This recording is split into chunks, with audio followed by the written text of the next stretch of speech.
hata hii titanium ambayo inatolewa katika belt ya coast inafaa ikipelekwa lab, you may even find katika ile ore ambayo imetoka may have more than one mineral. Na mfano ule wa kueleweka kabisa ni kwamba jina lako tafadhali. Chairman, moja. Waziri ameomba mumsaidie katika kwa kweli vile ametuuliza na ndio nasema unajua saa zingine unapopata mgeni katika ministry anakuja na mambo mengi mazuri, na nitasema part of ya hiyo mambo mazuri ni kwamba zaidi na yale ambayo imekuwa ikifanyika, ameomba serikali muongezee the police unit ya kuangalia enforcement ya mambo ya madini na illegal mining, na ametuhakikishia kwamba saa hizi kuna foreigners wengi wamekuja hapa na wameshikwa tayari, mikakati imeshikwa, magari yao imewekwa ndani ndio aweze. Kwa hivyo sisi kitu ya tukitoka hapa tukirudi bungeni wiki ijayo the next phase ambayo tutaenda ni kumuita sasa, sijui niseme vipi kama ni deputy president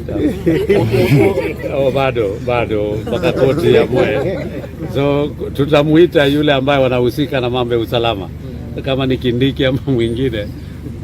Unajua mimi na wewe tulipiga kura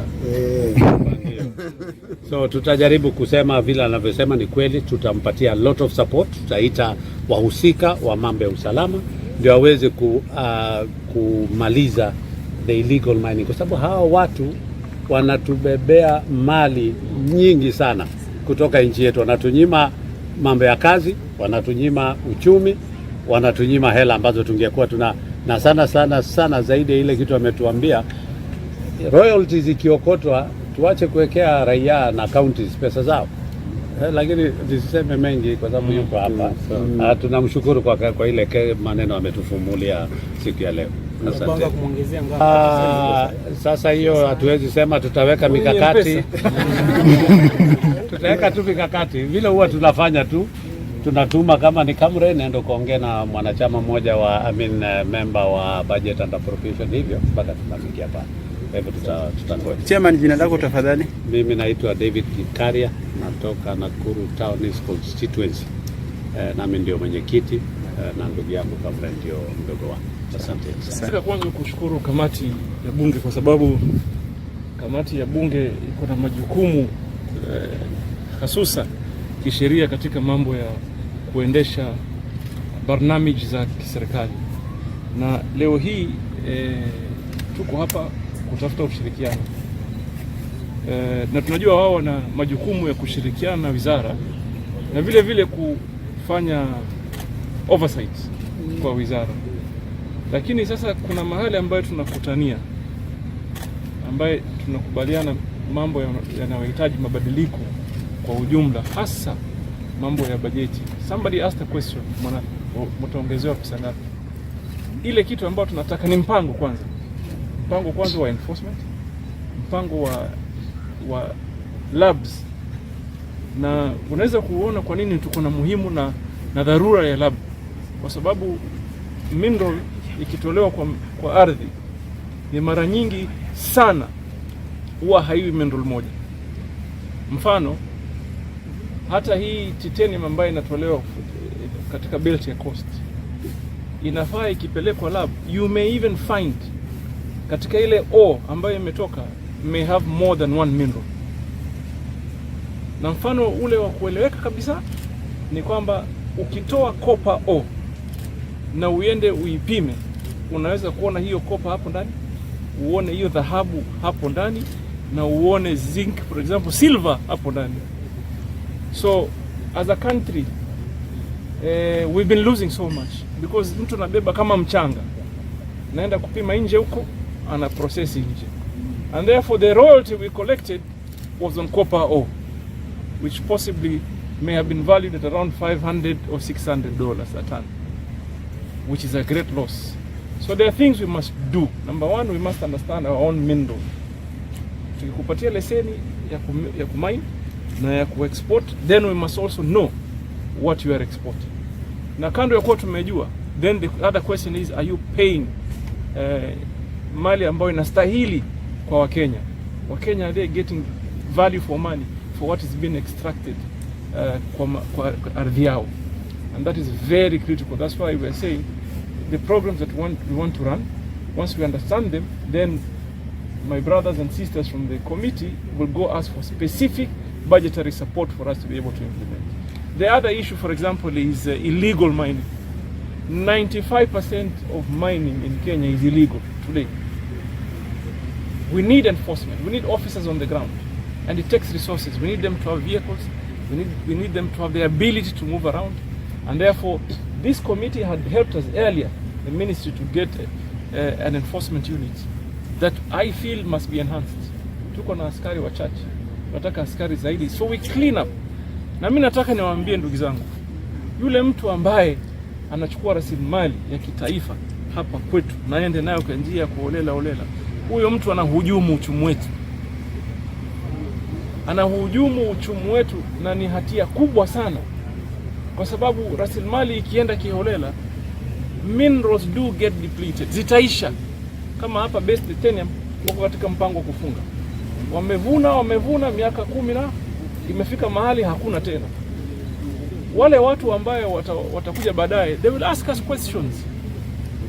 Hapa kulikuwa kuna mradi huu, tuna faida gani ambayo ilipata? So therefore there has to be some specific kind of legislation or policy around certain things, even value addition.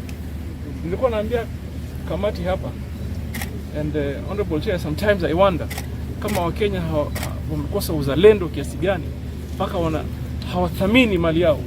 For example, watu wanakuja kwetu na wengine hata threaten to take us to court, and I'm saying let's go to court. We will meet in court to defend the position, to force us to allow them to export copper ore. Now copper ore iko na level 3 ya processes. Number 1 is to separate the minerals. Number 2, if we achieve to create what they call copper concentrate, which is one level, you get 10 folds of the price. 10 folds. Kama ni $500 inaenda $5,000. And then if you take it now to the other level and create a copper sheet, you are looking at $10,000. I mean, how on earth will it be possible for us to continue to encourage export of our copper ore? Really? Yani hata tukiwa unkosa uzalendo, unakosa uzalendo kiasi gani na upige vita kitu ambayo italeta ajira, italeta fedha na itabadilisha uchumi wetu kwa njia ya kueleweka. Ndio maana hata nimeomba ndugu zangu wajumbe, kando ya committee, we need to sensitize every other leader, members of parliament from all over the country, that they take control on what happens in the constituencies. They at least help us. Kama mtu anaona dhahabu inachukuliwa kwake, let us work with them so that we do it correctly na watu walipwe. Na vile vile nimekuja kwa kamati kuambia, kwa nini tuwaweke Wakenya katika biashara ya kusubiri? Kwa nini? Kama wewe unabeba mali yetu, and that's why we may need to change the law. If you come and umetoa mali kwa mchanga, kwa ardhi, ukipakia kwa lori, ikitoka gate, lipa serikali haki yake. Na ukilipa serikali haki yake, at the same time ilipwe county na walipwe wananchi, jamii. It is unfortunate in some areas that I have seen when I became minister. In Taita Taveta here, there's someone who has been mining for the last 10 years. Hajawahi lipa hata 1 cent. He paid the other day. After 7 years of mining iron ore, he's making the millions he's making, or if not the billions. And the other day is when he was forced now to pay some 30 million. You know, that has to stop. And I want to encourage all Kenyans, all leaders, that these minerals belongs to all of us. Nchi nzima hii ni mali yetu. Tuichunge kama wenzetu ambao wanachunga. The countries that have succeeded, because even the citizens take responsibility.